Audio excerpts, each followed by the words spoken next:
gitu. Listening atau mendengarkan.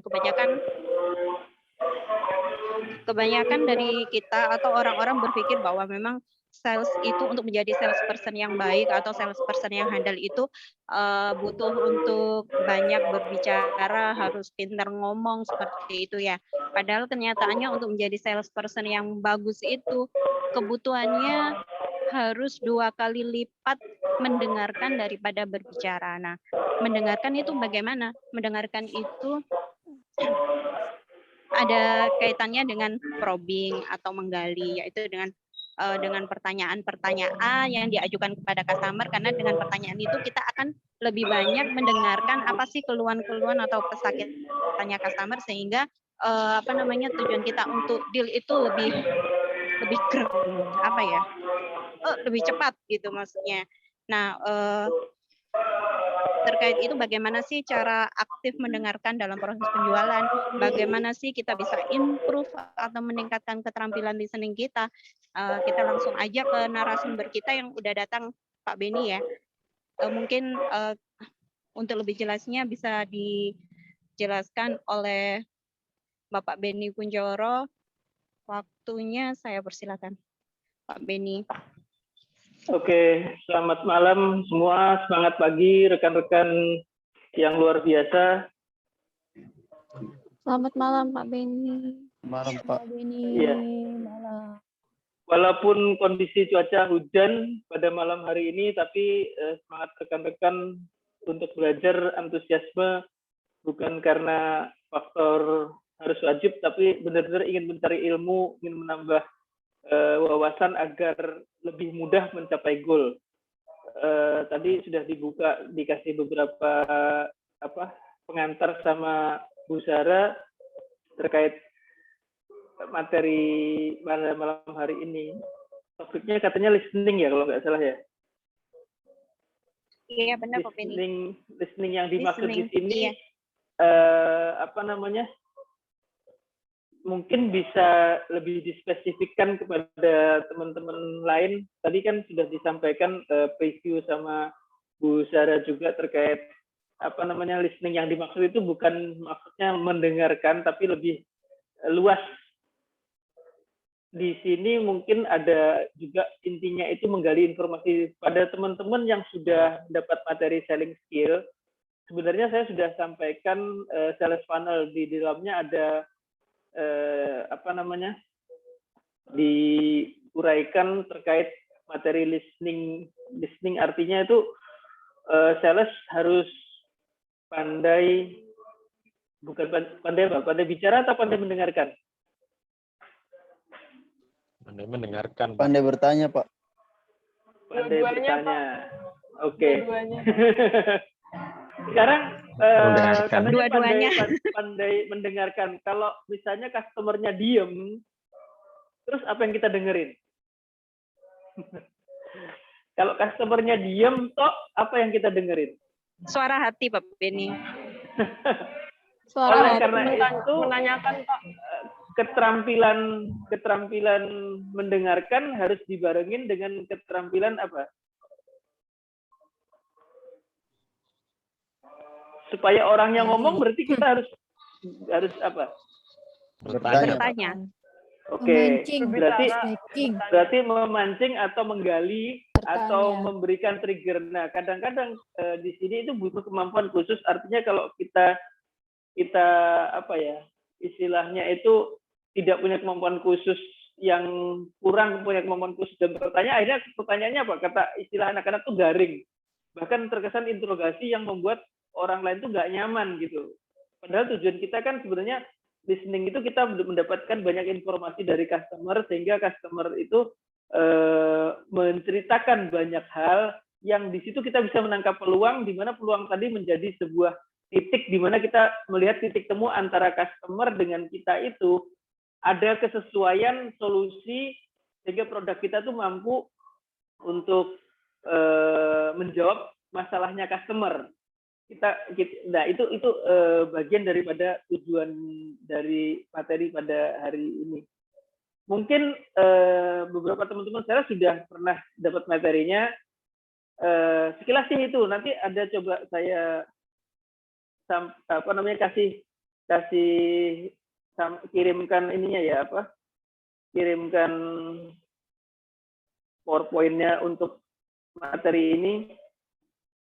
Mungkin itu apa langsung ke sesi pertanyaan, atau kalau untuk materinya supaya lebih jelas, teman-teman kan saya pikir lebih banyak coba ke studi kasus atau yang teman-teman hadapin selama ini di kasus-kasus di dalam apa ya, di dalam keseharian sales. Terus monggo silakan Bu Sarah, mungkin mau apa digali dari mananya dulu. Jadi kita sesinya langsung tanya jawab aja gitu ya Pak Beni? Iya, kalau teman-teman mau menggali listeningnya di mana nggak apa-apa, tapi langsung aja coba kita, karena poinnya kan sudah tahu maksudnya itu ke arah mana gitu. Ya, buat rekan-rekan yang mungkin masih ambigu atau masih belum paham gitu ya, maksudnya listening itu kayak mana. Jadi kalian bisa langsung aja chat di situ, nanti kita bacakan satu-satu gitu ya Pak Beni ya. Jadi materinya langsung silahkan di chat by pertanyaan-pertanyaan rekan-rekan semua.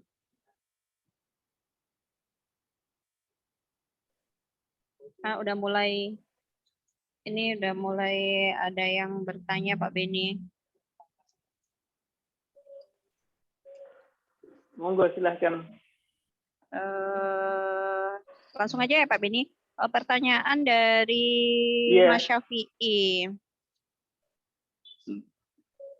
Malam Pak Beni, mau tanya bagaimana menghadapi customer yang hanya diam dan ketika tanya jawabannya hanya sepatah dua patah kata saja. Oke. Nah ini yang menarik nih. Langsung dijawab aja Pak Beni atau ini apa bacain dulu satu-satu? Kayaknya langsung dijawab aja deh Pak. Ada lagi nggak? Kalau ada lagi masih satu. Oh, masih satu. Kita sesinya masih panjang. Oke.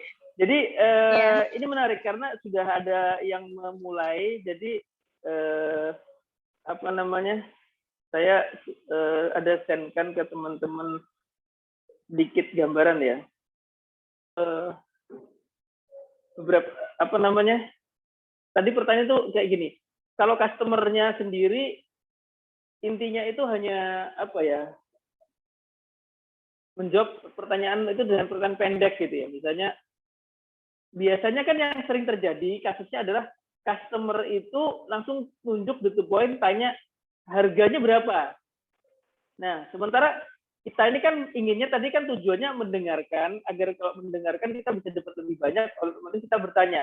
Sementara customer-nya keduluan bertanya berapa harganya. Kebanyakan kasus adalah ketika kita tanya harganya berapa, terus kita jawab, customer-nya kabur. Nah, padahal kita ingin masuk ke sesi di mana nanti itu ada percakapan yang cukup, bukan cukup panjang ya, tapi cukup lengkap, sehingga kita bisa menemukan kesesuaian antara solusi dan apa namanya, dengan produk kita gitu. Jadi kalau pertanyaannya Mas Safri tadi kan gimana caranya kalau menghadapi customer yang pertanyaannya pendek gitu. Sebenarnya sih gampang sih. Jawabannya pendek ya, maksudnya mungkin bisa dikasih gambaran Mas Safri, mungkin jawaban itu lebih ke mana, misalnya iya, tidak, atau jawabannya itu belum, ya kayak gitu ya maksudnya ya. Mas Pi. Ya langsung aja deh ini voice, langsung aja Mas Pi. Ya, maksudnya itu Pak, ketika kita tanya Pak mau tanya kebutuhannya itu untuk apa ya, apakah untuk resto? Suaranya putus-putus Mas. Oh gitu. Mungkin secara garis besar itu seperti ini, Pak. Apakah ini mau kebutuhannya untuk dibuat buka usaha resto? Ya. Atau mungkin untuk kafe? Ya. Intinya semua yang kita tanyakan itu jawabannya ya. Sehingga kita kan bingung apakah ini ingin untuk resto atau mungkin untuk semacam Indomaret. Oke, sudah tahu poinnya. Karena kalau spesifik ini lebih enak menjawabnya. Jadi gini, kalau menurut saya ketemu customer yang kayak gini itu enak banget, justru enak banget. Ini tergantung ke kita sebagai sales, pinter-pinternya kita nih. Bayangkan ya, kalau ada orang yang jawabnya ya tidak. Sekarang tinggal kunci pertanyaannya aja misalnya. Supaya jawabnya akhirnya iya. Ada namanya teori hypnoselling. Hypnoselling itu sebenarnya mengarahkan customer menjadi deal gitu. Jadi misalnya contohnya kayak gini. Rencananya ini buat tapi saya kasih catatan di sini Bu Zara bahwa jangan pernah bertanya ke customer yang open question ya. Misalnya tanya, rencananya ini mau dibuat apa, Pak? Terus customer-nya bilang supermarket gitu ya. Nah, misalnya lebih better kalau memang jawabannya iya tidak, usahakan nanti ujung-ujungnya jawabannya iya misalnya. Rencananya ini dipakai untuk waktunya. Ingat teman-teman bisa dicatat pola bertanya pakai pola WS question atau what, why, when.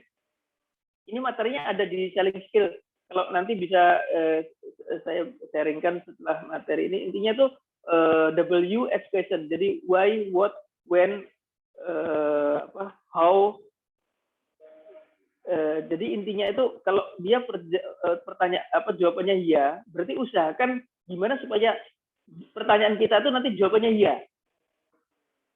Dalam waktu dekat ini atau masih agak lama misalnya. Dekat ini gitu ya. Jadi itu lebih enak ngarahkan karena orang ini tergantung kita kepintaran kita untuk supaya jawabannya itu mengarah ke positif. Itu di hypnoselling akan dijelaskan bahwa ketika dia banyak ya, akhirnya iya gitu loh. Jadi usahakan menghindari pertanyaan itu yang enggak. Kalau kita lihat Bapak lebih menginginkan yang harganya terjangkau atau yang agak sedikit premium. Jadi bukan bilang mahal ya. Terjangkau lah. Ya. Terjangkau ya Pak ya? Iya.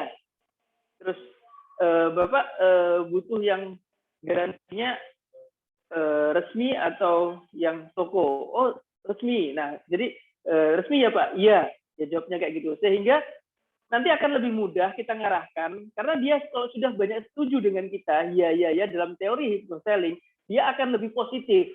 Tapi ketika dia banyak reject, tidak atau enggak, dia akan lebih banyak benteng-benteng atau dinding sehingga customer tuh lebih jauh. Tapi ketika dia jawabannya iya dalam teori hypnoselling, itu akan lebih memudahkan teman-teman mendapatkan orang yang positif. Sehingga kalau sudah orangnya pertanyaannya pendek, tergantung kita menggiringnya kemana.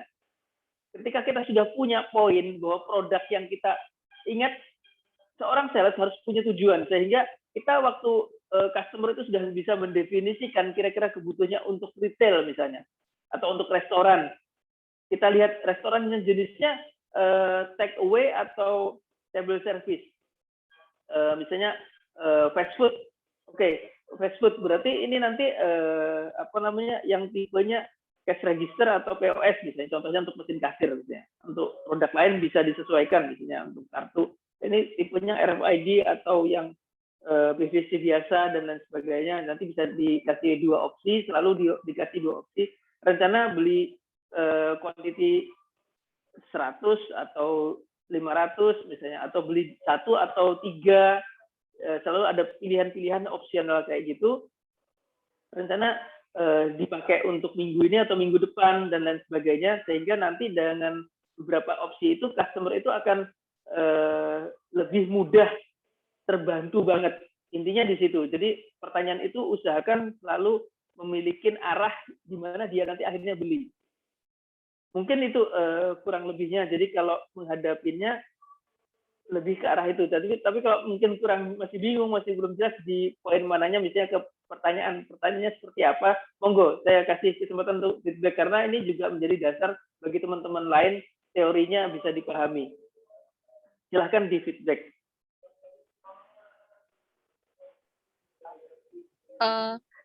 Jadi gitu Mas Pi pertanyaannya. Jadi mungkin lebih kepada spesifikasi ya Pak Beni pertanyaan.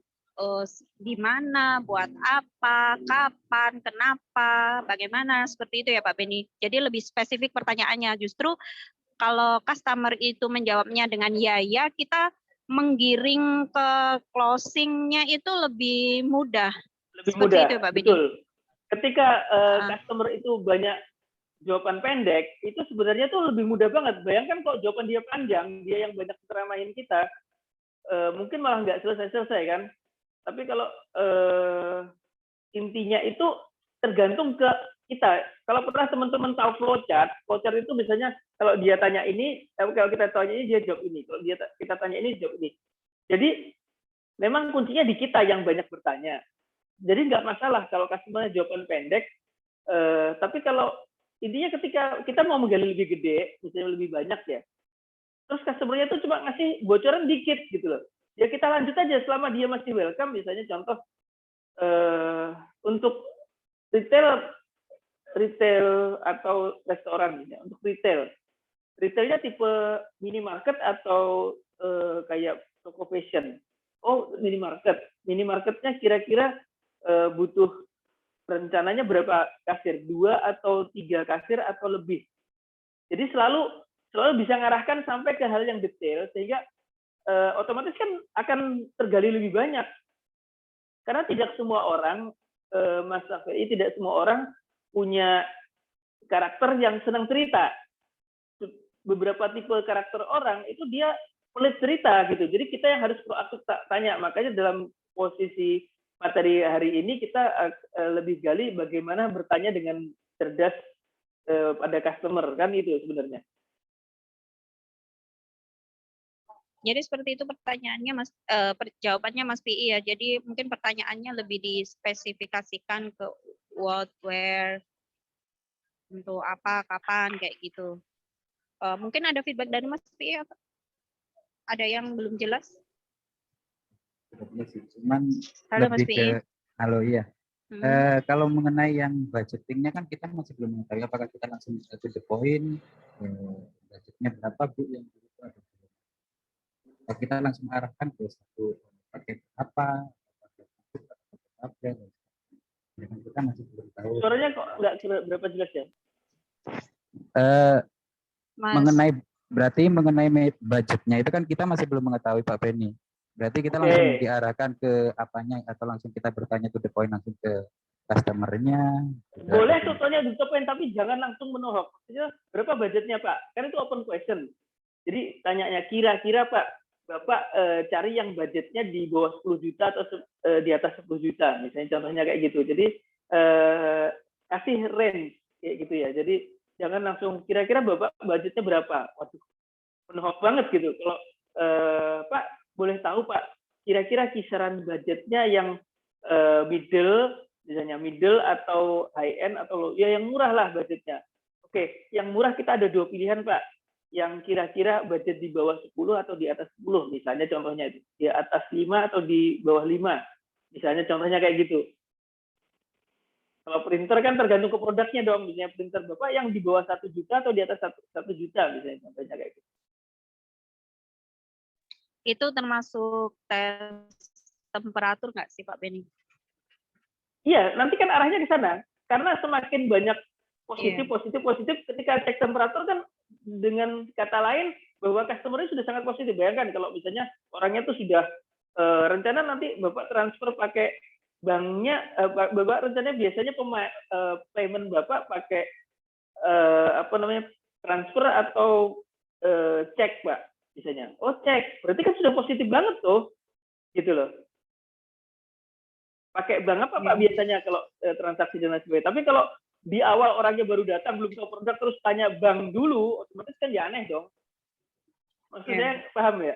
Jadi istilahnya tuh bentuknya kayak gini.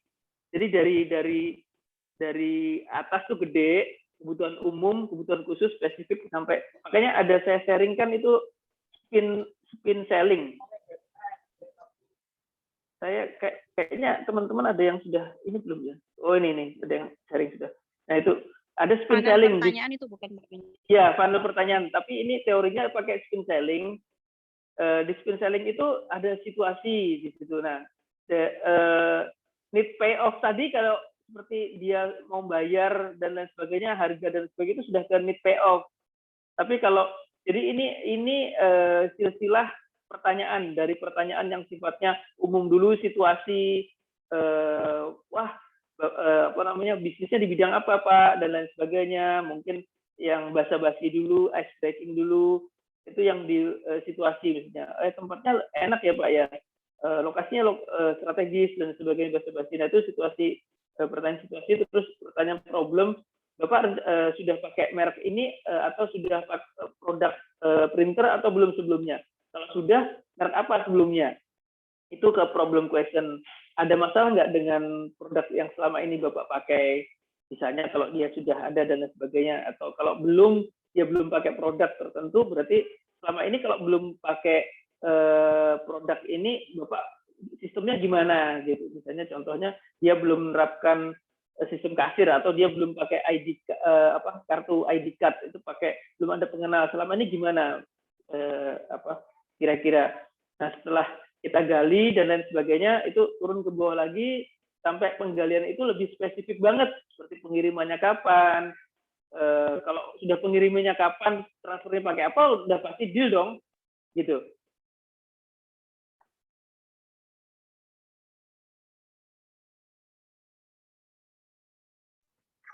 Halo. Ya, halo. Iya.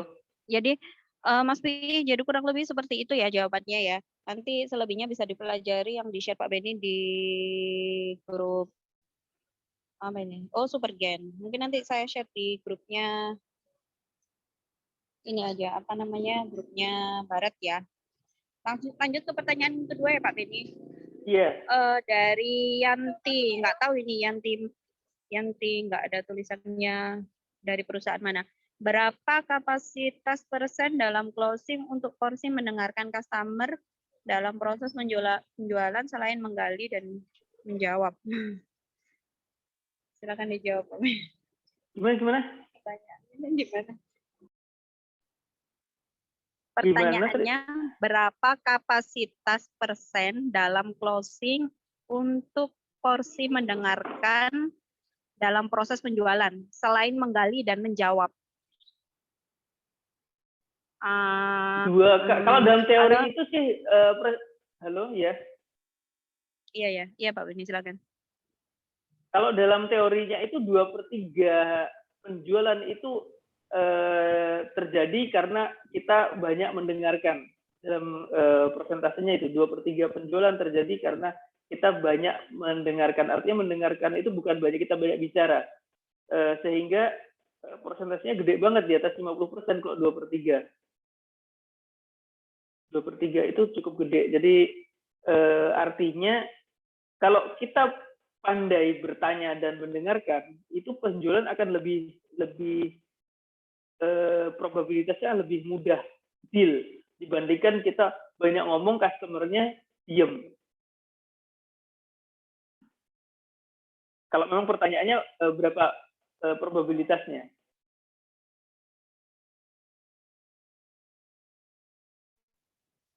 Seperti itu ya Mbak Yanti. Jadi jawabannya kurang lebih 2/3 ya Pak Beni ya. Kalau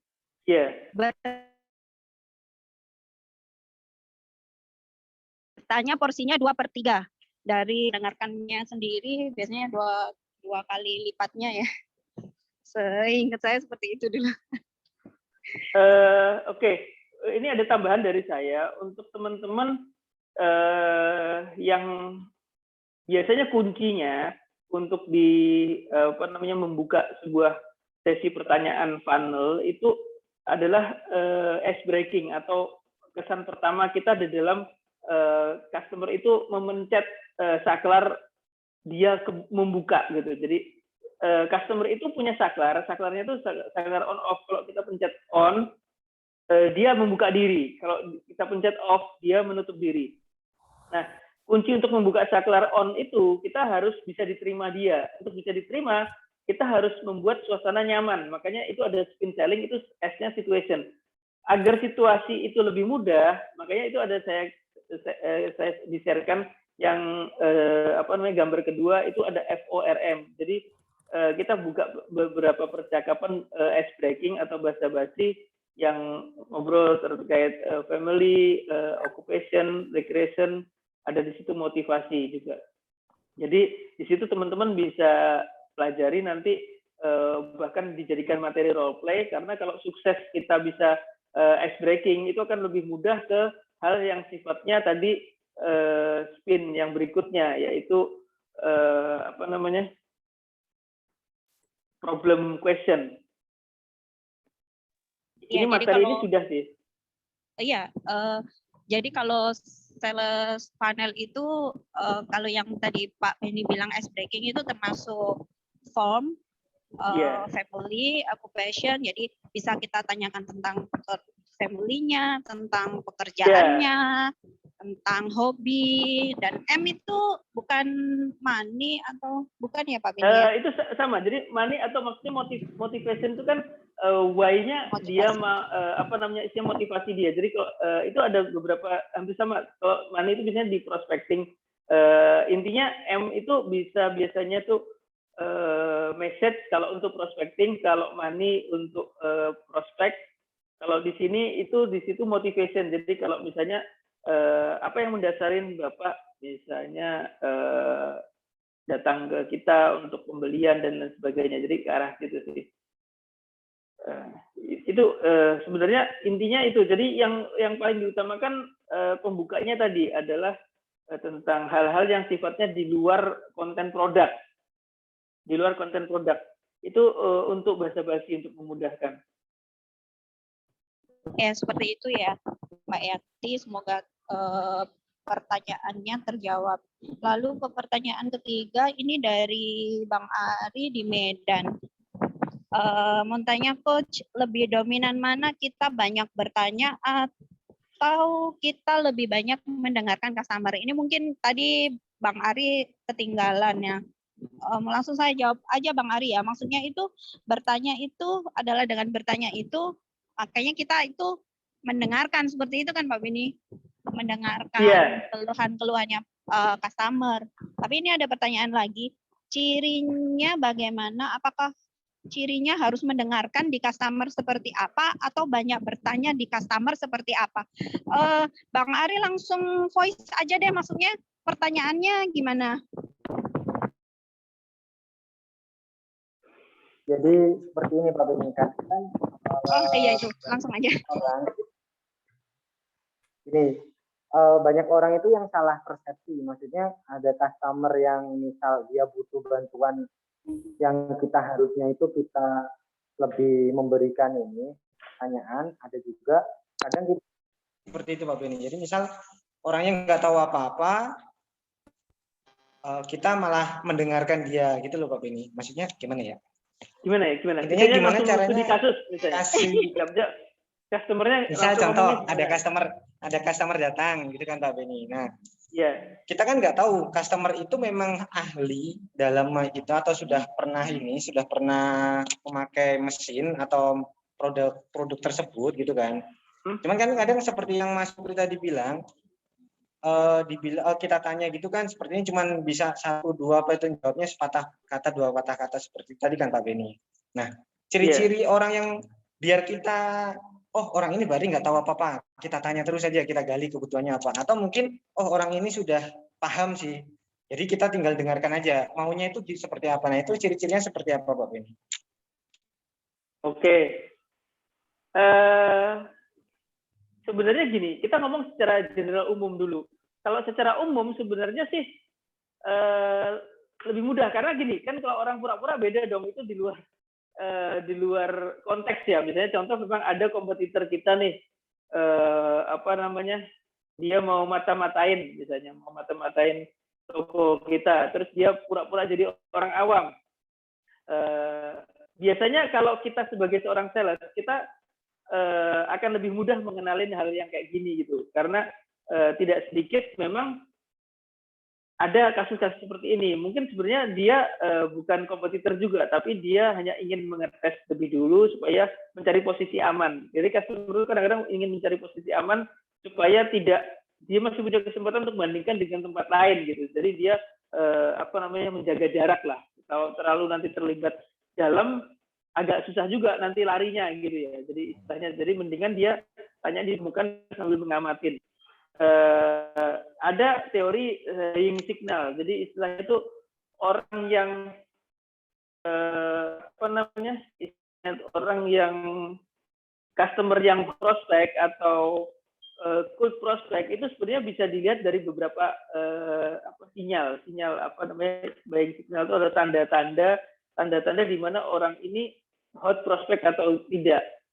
Jadi orang yang benar-benar prospeknya bagus, pastinya dia akan mau kooperatif untuk memberikan banyak gambaran. Makanya menurut saya yang paling penting ditekankan ke sales harusnya pura-pura bodoh, atau di teori itu adalah I know-nya dicoret gitu ya. Jadi kita maksudnya itu jangan terlalu dini memvonis seseorang. Kalau terlalu dini memvonis seseorang itu kadang-kadang bisa salah. Jadi maksud saya tetap based on rule dulu, bahwa di selling skill itu kita tetap gali kronologinya itu sesuai dengan spin selling tadi, dari situasi, problem question sampai ke need payoff, ya kita gali sampai ke hal-hal seperti itu. Tetap, jadi jangan terlalu dini memvonis bahwa waduh orang ini kayaknya cuma iseng-iseng aja dan lain sebagainya. Nah, kalau terkait ciri-ciri itu ada memang ciri-ciri yang sifatnya itu dari sisi jawaban dia atau dari sisi gestur tubuhnya, misalnya ketika dia duduk gitu ya, atau istilahnya body language ya, namanya body language-nya orang tersebut itu memang cenderung lebih antusias gitu ya dibandingkan dengan yang body language-nya datar. Tapi intinya memang bagaimana body language itu juga pengaruh banget gitu, Pak Ari. Jadi bisa nanti coba, pastinya teman-teman yang sudah tiap hari terlibat di lapangan itu kan sering melihat pola. Oh, kalau tipe orang model seperti ini itu gimana gitu loh. Jadi mungkin kalau kita sudah masuk ke sesi next time, sesi tipe-tipe customer, itu kita akan bisa bantu tambah sinkronkan, gali antara tipe-tipe tadi dengan bagaimana reaksi dia. Ada orang yang banyak ngomong tapi mungkin masih datar juga, tapi ada orang yang kelihatannya tipenya pendiam tapi sebenarnya dia serius gitu. Nah, agar kita lebih mudah mengenalinnya, memang kita perlu sinkronisasi antara beberapa pertanyaan kunci yang kita coba lontarkan, bagaimana dia mereaksi menjawabnya. Misalnya seperti tadi di WS question, orang itu ngejawabnya gimana polanya? Apakah ngejawabnya kooperatif atau dia hanya menghindar gitu? Kalau menghindar bisa jadi dia mungkin hanya cuma untuk menggali informasi, atau dia masih belum benar-benar butuh saat itu, maksudnya butuh urgent. Dia masih punya spare waktu. Nah, ketika dia punya spare waktu, usahakan teman-teman memberi keyakinan bahwa nggak apa-apa Pak. Misalnya kan ada orang bilang tuh, oh silahkan Bapak tanya aja, Bapak coba aja, nggak masalah, nggak beli juga nggak apa-apa. Seolah-olah kan kita memastikan supaya dia merasa aman kalau dia tanya banyak, atau dia jawab banyak, itu nggak apa-apa, nggak ada keterikatan kalau dia banyak ngomong, nanti seolah-olah harus beli gitu loh maksudnya.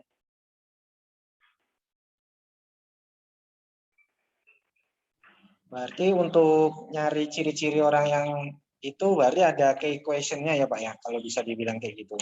Jadi kunci pertanyaan di awal, Ya, jadi biar kita tahu. Betul. Tentunya di pertanyaan WS question tadi kan sebetulnya teman-teman bisa kasih beberapa pertanyaan kunci. Misalnya rencananya Bapak pengambilannya berapa sampai berapa, terus dipakai di mana, kapan, dan lain sebagainya. Dari situ kan kita bisa melihat bahwa dia sudah punya kebutuhan yang serius, atau dia masih belum tahu masih cari-cari dan lain sebagainya, masih blur, atau dia sudah sangat spesifik. Kalau dia sudah sangat spesifik dan dia mau menjawab pertanyaan kita, berarti dia itu serius loh, gitu. Baik Pak Beni, terima kasih. Oke. Dari Bang Ari, kemudian kita ke pertanyaan ke Pak Sukri dari Kotshop Jakarta. Apa ya? Kayaknya tidak ada. Oh, dari Pak Kori. Bagaimana tips menggali lebih banyak informasi ke customer tipikal koleris atau bossy yang selalu mendominasi pembicaraan dan selalu menanyakan harga suatu produk? Gimana? Poinnya? Bagaimana cara menggali lebih banyak informasi ke customer tipikal koleris yang selalu mendominasi pembicaraan dan selalu menanyakan harga suatu produk? Lalu menanyakan harga suatu produk. Oke.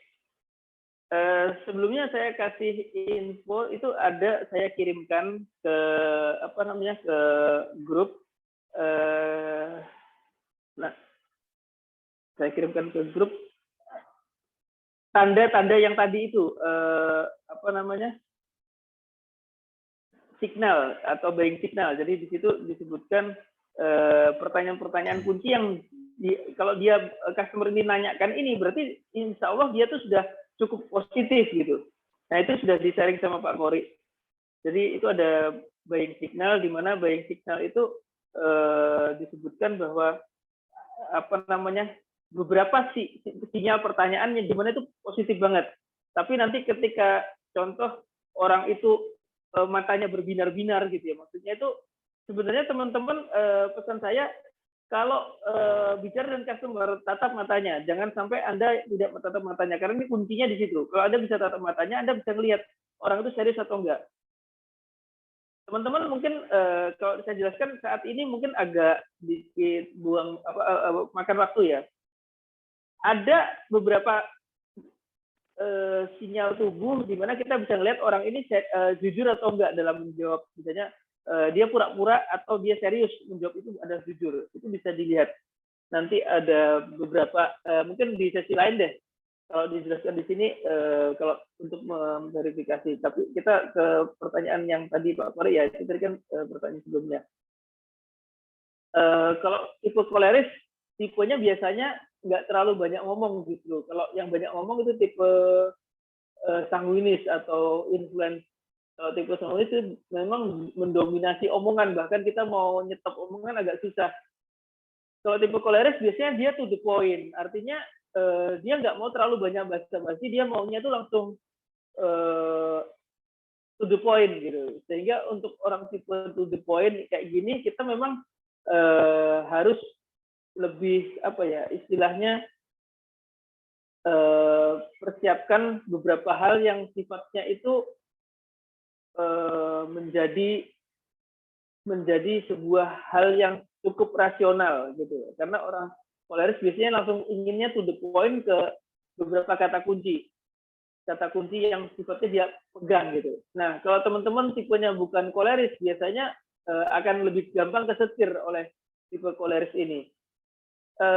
Kalau mungkin saya usulkan, kalau di next sesi ada menggali tipe-tipe customer dan cara menghandlenya lebih enak, karena di situ akan lebih jelas. Nanti kita bongkar skemanya, karena ada 4 kepribadian customer. Dari situ nanti kita akan lebih detail bahas sampai cara-cara bertanyanya. Mungkin kalau digali lebih dalam saat ini nanti akan akan lebih lebih luas gitu loh maksudnya. Ya, mungkin nanti kita adakan sesi tambahan untuk ini ya Pak Beni. karena Istilahnya itu mungkin kalau bisa diagendakan, saya usulkan ke panitia ya, tipe-tipe customer dan cara menghandle-nya. Itu kan karena kalau ke koleris kan lebih tipe-tipe customer ya. ya, ya. Jadi di next sesi ya Pak Beni ya. Iya. Mungkin selanjutnya pertanyaan terakhir. Itu tadi sebenarnya Pak Pri terakhir ya. Karena ini ada satu pertanyaan, cuman satu kebetulan ada Bu Farah dari CST. Satu pertanyaan tambahan nggak apa-apa ya Pak Beni? Mungkin jawabannya nanti singkat Nggak aja. apa-apa. Ini dari Bu Farah. Jika kita sudah mendengarkan dan bertanya tapi tetap tidak deal, itu penyebabnya kebanyakan karena apa ya Pak? Gimana kalau kita sudah banyak bertanya tapi masih nggak deal? Sudah banyak bertanya, sudah mendengarkan tapi tetap tidak deal. Itu penyebabnya kebanyakan karena apa? Apa perlu Ini juga bisa ditanya? persepsi Ini ada juga. apa perlu Karena juga kalau kita ditanya? Pak Beni, gimana? ini ada lanjutannya. Apa perlu juga ditanya kenapa belum order Kak? Gitu Pak Beni. Nah pertanyaan itu apa? Apa namanya? Tenang boleh. customer, tenang customer, tenang teman-teman. Jadi gini, jangan terlalu juga berharap bahwa setiap ada customer itu harus di saat itu gitu loh. Paham ya? Jadi maunya itu kayak sulap gitu ya. Misalnya saya punya tongkat, ting gitu, hari ini orang datang berarti deal, orang conversation langsung pasti deal saat itu. Itu di belakang saya, ini di belakang ini kan ada sales statistik nih. Nah, ini kan sudah saya sharing. Di sales statistik ini kan disebutkan bahwa penjualan itu kadang-kadang terjadi, boleh dibilang itu lebih dari 5 kali kontak-kontakan gitu loh. Jadi jangan punya persepsi bahwa satu kali kontak pasti akan deal. Artinya satu kali ada negosiasi atau omong-omongan atau conversation, terus teman-teman berpikir pasti deal saat itu juga. Karena kita harus melihat fase-fase customer, ini dia fasenya di tahap mengkolek informasi, dia budgetnya belum siap, banyak faktor loh. Anggapnya dia nggak mengcompare dengan kompetitor. Dia sebenarnya hanya ke kita aja. Tidak semuanya dia akan beli saat itu juga. Sehingga jangan ada persepsi bahwa ketika kita saat itu juga kita sulap, berarti customer datang harus deal. Bener sih, kalau kita punya prinsip secara pribadi, kalau bisa deal hari ini, harusnya hari ini gitu. Kalau sebagai sales, secara kita secara ini. Tapi tolong hal itu hanya untuk di dalam diri kita gitu. Yang penting bahwa ladeni dan keep terus agar customer itu ada relation atau hubungan. Jangan sampai misalnya contoh, oke, kayaknya nggak bisa dipaksakan deh hari ini orang itu deal. Tapi usahakan rekan-rekan tetap menjaga relation, atau katakanlah kita ambil beberapa kunci utama supaya customer itu masih tetap akan terjaga ke kita, gitu. Ya, itu salah satu poin yang paling penting, karena kebanyakan memang customer itu mungkin lebih dari separuh customer itu tidak deal di hari yang sama.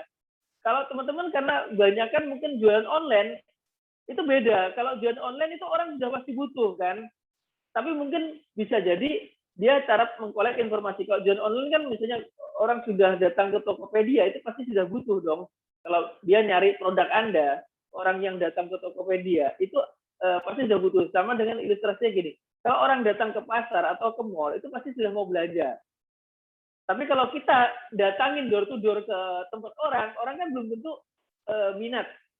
Nah, kalau teman-teman itu follow up customer, atau customer tadi kita lihat ini customer dari mana, customer yang memang nyari ke kita berarti boleh dibilang sudah pasti butuh.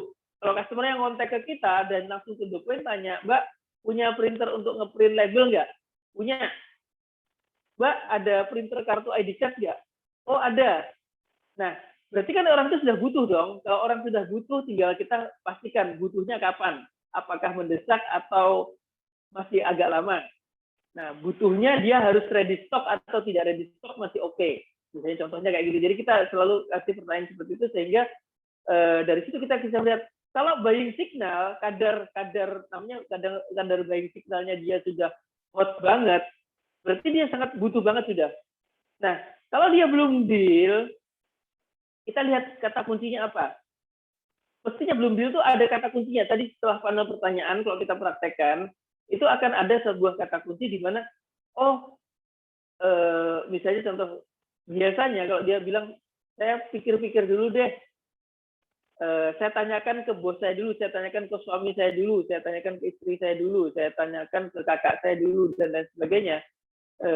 Saya kabarin ya, dan lain sebagainya. Itu berarti sebenarnya sebagian besar, kalau menurut saya 80% lebih, itu bukan karena dia benar-benar mau tanya, tapi dia hanya kurang yakin dengan beberapa poin. Kalau tadi pertanyaan kenapa, dia hanya kurang yakin terhadap beberapa poin. Misalnya, dia kayaknya merasa kurang yakin dengan ke arah kita waktu ngejelasin pendekatan kita, atau dia kurang yakin terhadap produk. Nah, itu di sesi pelatihan selling skill akan lebih bisa digali. Cuma memang kita langsung bisa studi kasus. Nah, studi-studi kayak gini harapan saya bisa dipraktekkan ketika kita role play. Teman-teman sering lakukan role play untuk lebih memudahkan menggali cara ngomong orang. Dari situ kita lebih mudah untuk mengenalin tipe-tipe customer ini menghindarinya dari sisi apa gitu. Nah, mungkin itu sih kalau terkait yang paling penting diberi catatan adalah itu tadi jangan punya persepsi bahwa customer itu kalau hari ini harus pasti, kalau seolah-olah dia nggak beli gitu, belum tentu. Bisa jadi dia belinya mungkin nanti misalnya, tapi pastikan Anda keep in contact. Misalnya contohnya kalau customer itu ke tempat Anda, itu saya pikir sih 90% insya Allah deal kalau dia datang ke tempat Anda. Kalau tempatnya teman-teman itu di mall, mungkin dia masih akan jalan-jalan ke tempat lain. Tapi kalau tempat Anda itu bukan di mall, dia datang ke toko Anda dan di tangga Anda itu tidak ada toko sejenis, itu sudah serius banget, 90% pasti beli. Tapi kalau dia lewat chatting, dia mungkin masih ingin mencari informasi lain. Itu kira-kira. Kalau mungkin mau di feedback, monggo silakan. Jadi kurang lebih seperti itu ya Bu Farah ya. Maunya tanyanya sekarang, dealnya sekarang. Apalagi kalau akhir bulan. Paling males ditanya-tanya, maunya langsung deal. Seperti itu ya Bu Farah ya. Semoga membantu. Jadi session kita kali ini sudah lebih dari waktu yang ditentukan. Saya ingatkan buat rekan-rekan semua, ini nanti di akhir sesi ini kita ada sesi foto bareng ya, nanti akan diambil alih langsung sama Mas Ridwan. Namun untuk saya coba meresum dulu pertemuan kita kali ini yang berjudul listening ini. Kenapa sih keterampilan mendengarkan itu penting dalam penjualan? Karena ketika kita mendengarkan customer, lebih mudah kita cepat untuk mencapai solusi yang saling menguntungkan. Jadi ini mendengarkan itu mencegah kesalahan seperti miskomunikasi, konflik yang menghambat proses-proses penjualan atau bahkan membuat pelanggan kita menjauh. Jadi listening itu penting sekali. Tadi juga disebutkan Pak Benny juga beberapa funnel-funnel pertanyaan bagaimana cara mengerucutkan pertanyaan customer mulai dari kebutuhan umum, terus pertanyaan lebih ke spesifikasi, terus solusi, cek temperatur, lalu kemudian closing. Itu tadi sudah dijelaskan. Selebihnya mungkin kalian nanti bisa cek di grup Supergen ya Pak Beni ya. Yes. Lalu yang terakhir kita langsung aja sesi Mas Ridwan. Halo. Oke, halo. sebelum mengakhiri sesinya, ayo kita foto bareng dulu. Kameranya silahkan di-on-kan, Ayo kita. ditunjukkan senyumannya yang paling kece masing-masing. Di-on-kan semuanya, senyum. Ini ada 2 halaman, jadi nanti fotonya 2 kali. Ini yang pertama ya, foto yang pertama untuk halaman yang pertama dulu. 1, 2, 3. Oke, yang halaman pertama difoto. Oke, selanjutnya untuk yang halaman kedua ya. Yang di halaman 2, pasang senyumnya. 1, 2, 3. Oke, terima kasih. Oke, makasih Mas Ridwan. Buat teman-teman juga saya ingatkan jangan lupa selalu hadir di acara sesi pembelajaran ini ya setiap Selasa sampai Jumat, dan setelah sesi ini kita akan langsung upload seperti biasa videonya, lalu kita bisa langsung resume. Kalau buat kalian yang ketinggalan tadi sesinya, mungkin langsung di-download aja videonya. Next, harapan saya ini sepertinya dari sisi saya sendiri banyak sekali pertanyaan ya. Mungkin nanti bisa diajukan ke Supergen untuk diadakan sesi ini listening season 2 gitu. Seperti itu. Ya, karena terus terang memang dengan waktu yang terbatas saya juga agak ada kesulitan untuk menjelaskan lebih lengkap karena waktunya terbatas banget. Padahal materi ini tuh materi yang kalau saya training bisa setengah hari lebih gitu. Jadi nanti per pet aja misalnya tadi kan ada beberapa karena waktu terbatas misalnya contoh kepribadian mungkin nanti dianggap satu sesi satu kepribadian atau seperti apa misalnya seperti itu. Saran aja untuk panitia nanti ke depan. Season 1, season 2. Oke, saya ucapkan terima kasih banyak Pak Beni, waktunya, materinya sangat membantu sekali buat saya ucapkan terima kasih buat rekan-rekan semuanya.